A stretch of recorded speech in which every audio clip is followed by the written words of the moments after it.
حضرت مجدد الفسانی فاروقی اللہ نے لاہور کو قطب البلاد اور مدینۃ الاولیاء ٹھہرایا۔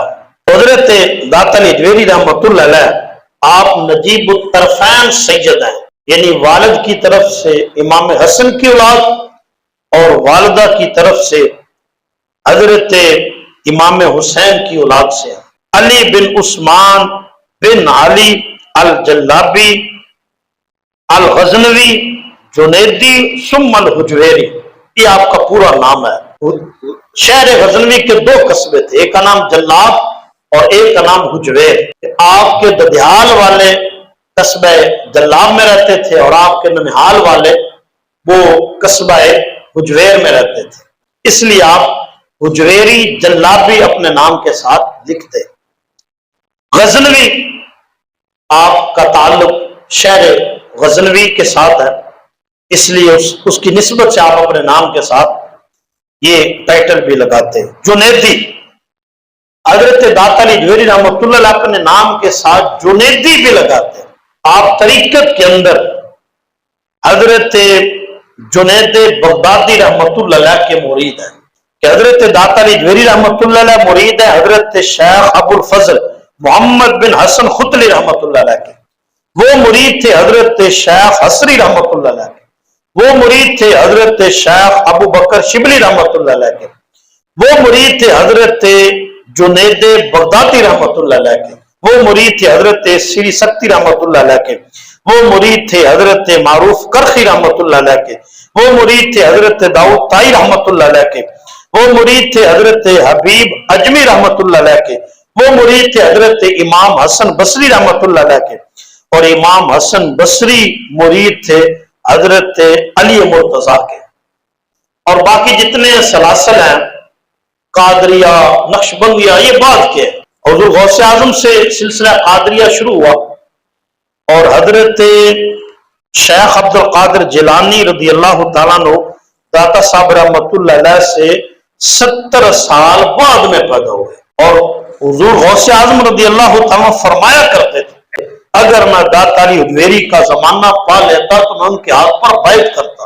اور سلسلہ چشتیہ یہ حضرت خواجہ معین الدین چشتی سلطان و ہند آپ سے اس کی ابتدا ہوئی سلسلہ چشتیہ کی، اور حضرت خواجہ معین الدین چشتی رحمت اللہ علیہ داتا صاحب رحمت اللہ علیہ سے 136 سال بعد میں پیدا ہوئے۔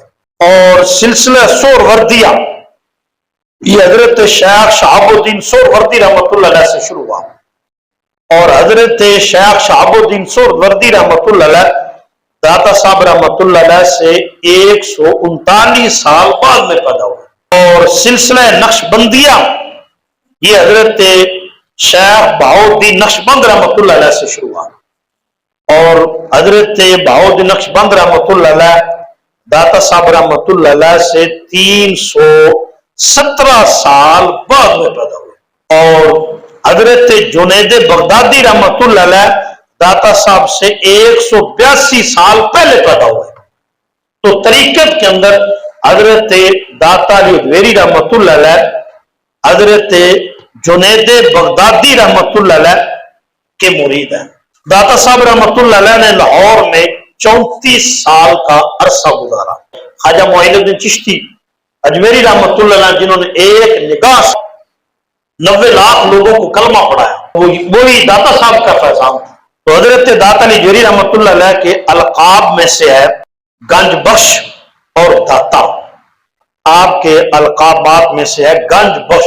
خواجہ معین الدین چشتی اجمیری رحمت اللہ علیہ نے آپ کے مزار اقدس پر چلا کیا، جانے لگے تو آپ کی زبان سے یہ بے ساختہ الفاظ نکلے، گنج بخش فیض عالم مظہر نور خدا نا کہ سارا پیر کامل کامل آرا رہنما، کہ داتا گنج کہتے ہیں خزانے کو، بخش کا معنی عطا کرنے والا، کہ داتا علی اجویری اور لوگوں کو بانٹتے ہیں۔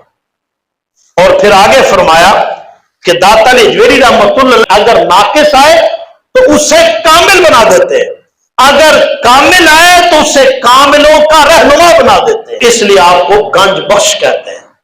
300 صوفیاء سے پیدل چل کر کے داتا علی حجویری نے ملاقات کی اور فیض لیا 12 سال کی عمر میں۔ تو ایک عظیم پائے کے بزرگ نے آپ کے چہرے پر نظر ڈالی اور کہا اے علی بن عثمان کوئی کتاب لکھو۔ ایک انگریز، لندن کا ایک انگریز تھا جو مسلمان ہوا تازہ تو اس نے قرآن مجید کا مطالعہ کیا اور قرآن مجید کے اندر حضرت آصف بن برخیہ، حضرت سلیمان علیہ السلام کے ایک امتی کا ذکر ہے جنہوں نے آنکھ جھپکنے سے پہلے ملکہ بلقیس کا تخت ملک سبا سے شام میں پہنچایا، اور وہ کہتا مجھے یہ مسئلہ سمجھاؤ کہ آنے وحدت میں اتنی دور سے 1 مہینہ جانے کو لگتا ہے، 1 مہینہ آنے کو، وہ اتنا لمبا چوڑا وہ کیسے آ گیا؟ بڑا علماء نے سمجھایا لیکن وہ مطمئن نہیں ہوا۔ تو ایک دفعہ وہ لاہور میں آیا تو داتا علی حجویری کے مزار کے قریب سے گزرنے لگا تو وہاں روشنی تھی تو لوگوں سے کہنے لگا کہ یہاں کیا ہے؟ انہوں نے کہا جی یہاں ایک مزار ہے اور وہاں لوگ اللہ کے ایک بزرگ ہیں ان کی بارگاہ میں بیٹھ کر کے قرآن پڑھتے ہیں، ان کے مزار پہ حاضری دیتے ہیں، وہاں قرآن خوانی ہوتی ہے، نعتیں پڑھی جاتی ہیں۔ تو کہا میں نے بھی حاضری دینی ہے۔ جب وہ حاضری کے لیے جیسے ہی مزار اقدس کے قریب پہنچا تو وہ بیٹھ گیا، جوتا اتارنے لگا تو ایک بزرگ نمودار ہوئے، انہوں نے کہا جی کیا چاہیے؟ تو وہ چائے کا بڑا شوقین تھا، اس نے کہا مجھے چائے چاہیے۔ اور بزرگوں نے ایسے ہوا میں ہاتھ کیا اور پیالی پکڑ کے اس کے سامنے پیش کر دی اور خود غائب ہو گئے۔ اس نے جب پیالی دیکھی تو کبھی اندر سے دیکھے کبھی باہر سے، وہ پیالی اس کے گھر کی تھی جس میں وہ گھر میں چائے پیتا تھا۔ تو وہ کہتا ہے یہ کیا ہوا؟ یہ تو میرے گھر کی پیالی ہے، نقشہ بھی وہی ہے، صورت بھی وہی ہے اور سارے نقش و نگار اسی پیالی کے، تو یہ کیسے ہو گیا؟ اور پھر خود ہی کہنے لگا تم نے مجھے نہیں سمجھایا، ان بزرگوں نے سمجھا دیا، تخت ایسے آیا جیسے پیالی آئی۔